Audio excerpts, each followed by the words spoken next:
Hello everyone and welcome to another FPL video on the channel. In this one we're going to take a look at my team selection for game week 29 as well as looking back at 28. I forgot to have a look at how many points we got and upload the video on that, so my apologies, but nonetheless we're going to do that right now. So let's take a look at how we did in game week 28. So I'm going to whiz through this team and then we can get onto the team selection for 29. But in 28 we got a total of 49 points. It was a red arrow. Unfortunately, we are back out of the 100k mark. We are 103,000 now. Raya didn't keep a clean sheet, neither did Rico Henry, so they both flopped unfortunately. Trippier and Botman didn't keep a clean sheet either, and Chilwell also didn't keep a clean sheet. I thought the Chilwell was going to be a decent chance of a clean sheet there against Everton, but it wasn't meant to be. Then onto the midfield, Maddison with an assist, 4 points, so not a great return though really. Saka, if you captain Saka, well done, you done the business. 18 points for him. So if you did captain him, you already got 36 points. That would have definitely boosted the rank nicely. Then onto the attack, Tony 2 points, Kane with a goal at 6 points, and then my captain Ollie Watkins got 5 points. He did get an assist. Aston Villa scored, I think, what was it, 3 or 4-0, something like that. So multiple goals, but unfortunately Watkins only got the assist. But nonetheless, that is how we lined up at 28. We got a total of 49 points.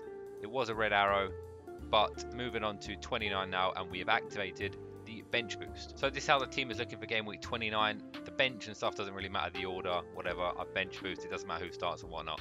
But anyway, Raya, Brighton away from home, and Manchester United away from home. Not great fixtures, to be honest. I don't expect there to be a clean sheet in there, to be honest.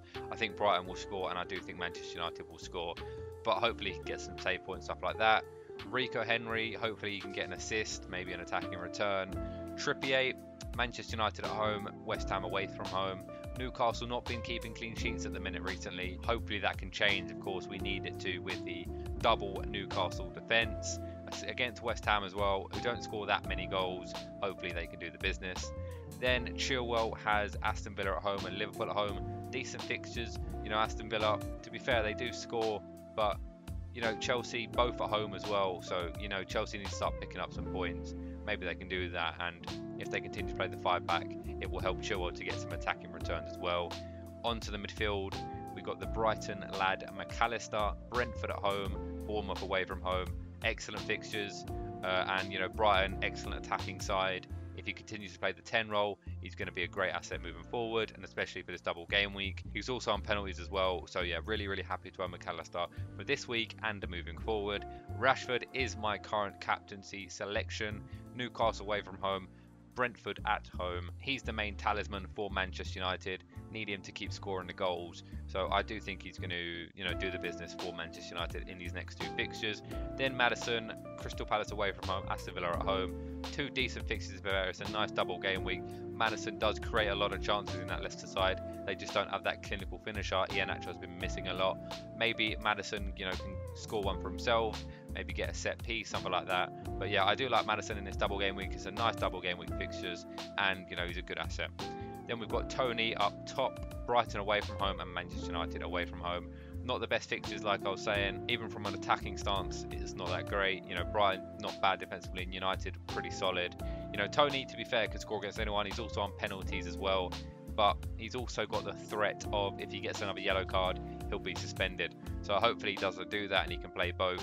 He is a potential transfer out this week. I am looking at maybe Danny Ings as like a differential, maybe Tony to Danny Ings, something like that.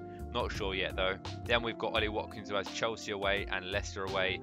To be fair, they both do concede goals, so I do like the chances here. Ollie Watkins is on good form. Got a load of returns in his last 6 or 7 game weeks, so won't complain with that. On penalties as well, I think there's a good chance he gets a return in either one of these games. Harry Kane, Everton away, super consistent Harry Kane is, and now with Conte gone as well, maybe there's a bit of a manager boost. I doubt it, but maybe they begin to play more attacking football as well, and that could maybe enhance Kane's chances of getting some goal returns and stuff like that. Then onto the bench, we've got David De Gea, Newcastle away, Brentford at home. I think there's decent chance of a clean sheet in at least one of these games. The Newcastle one, it would have been better if it was at home, but we did beat them in the cup final. they didn't score, so maybe that lives long in memory. But there is also the issue with no Casemiro, which does make United a much worse defensive side because his cover is not there. There's probably going to be Sabitzer, but he's potentially injured. Then you've got Fred or McTominay, and if either one of them are playing, David De Gea is not getting a clean sheet. Then March against Brentford and Bournemouth. Now, same as McAllister, I like these fixtures a lot. It's a great double game week, and March has got some good attacking potential. He's always getting in positions, taking a lot of shots. He gets a lot of the expected data. He had a big return in the last game week, or at least he could have done, because a goal was wrongfully not given to him. But we're not going to get into that. Then we've got Estupinian, Brentford at home, Bournemouth away from home. Yeah, I like these from a defensive standpoint as well. I think Brighton defensively are pretty good. Bournemouth, to be fair, they're fighting for their lives, so there is a chance they're going to score. Brentford at home. Brentford not an easy side to keep out. They do have some great players, good manager, it's a good side, but I like the chance there with Estupinian. And then the final player currently is Bukayo Saka, who has Leeds at home. Now, again, another potential transfer out is Saka. Now, I am looking at bringing in Bruno Fernandes. It's the one that everyone seems to be doing, but for good reason. United have good fixtures moving forward. Bruno is a good selection. Nice double game week on penalties. There's a lot of reasons to do it. However, there's also reasons not to, and that is because Arsenal are on great form against the Leeds side, who are not the best defensively. Saka, on penalties as well, good form. He's just a great player, isn't he? And he got a massive return in the last game week as well. So, it's a tough call. Do you just go with the fact that Bruno has a double game week, or do you stick with the form of Saka in the one game week and hope that you can outscore Bruno? I don't know, it's tough. I haven't made any transfers yet. I'm going to wait until the last minute and make them. But that is how the side is looking. A rank of 103,000. The bench boost is active, so hopefully we can get back into the top 100k. I'm sure we will, though. So yeah, that is how we're looking. If you guys did enjoy, please consider dropping a like and subscribing. If you still want to see FPL content on the channel, I'm not sure if people still want to see it or not. If you do, drop a like and let me know in the comment section down below. But nonetheless, thank you all so much for watching, and I'll catch you all next time. Cheers, guys.